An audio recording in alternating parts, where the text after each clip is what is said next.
بانی P T I اقتدار کے لیے سیاست کی بجائے توہم پرستی کا شکار تھے۔ بشریٰ بی بی کی روحانی رہنمائی بانی کے سیاسی زوال کا سبب بنی۔ مقتدر حلقوں سے ملنے والی معلومات بانی کے سامنے روحانی بصیرت کے طور پر پیش کی جاتی تھیں۔ برطانوی جریدے دی اکانومسٹ نے اپنی رپورٹ میں سنسنی خیز انکشافات کر دیے۔ رپورٹ کے مطابق مقتدر حلقوں کے چند افراد معلومات بشریٰ بی بی تک پہنچاتے اور جب وہ پیش گوئیاں درست ثابت ہوتی تو بانی کا اپنی اہلیہ کے نظریات پر یقین مزید پختہ ہو جاتا۔ بانی پی ٹی آئی حکومتی امور روحانیت کے بل پر چلاتے، بشریٰ بی بی سیاسی اور حکومتی امور میں مداخلت کرتی رہیں۔ برطانوی جریدے دی اکانومسٹ نے دعویٰ کیا ہے کہ بشریٰ بی بی کے پاس کوئی روحانی بصیرت نہ تھی۔ مقتدر حلقوں کے بعض افراد معلومات بشریٰ بی بی تک پہنچاتے جو وہ بانی کو بتا کر روحانیت کا بھرم قائم کرتی۔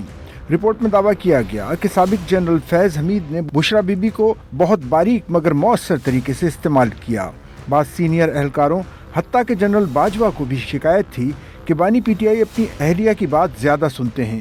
یہی وجہ تھی کہ 2019 میں اس وقت کے I S I chief general Asim Munir کی برطرفی کو بھی بشریٰ بی بی سے جوڑا جاتا ہے۔ مضمون کی شریک مصنفہ بشریٰ تسکین نے رپورٹ کی ذمہ داری لیتے ہوئے کہا کہ ان کے پاس تمام شواہد موجود ہیں۔ ہماری ایک ریسرچ تھی، ہمارے پاس پروفs تھے اس بات کے۔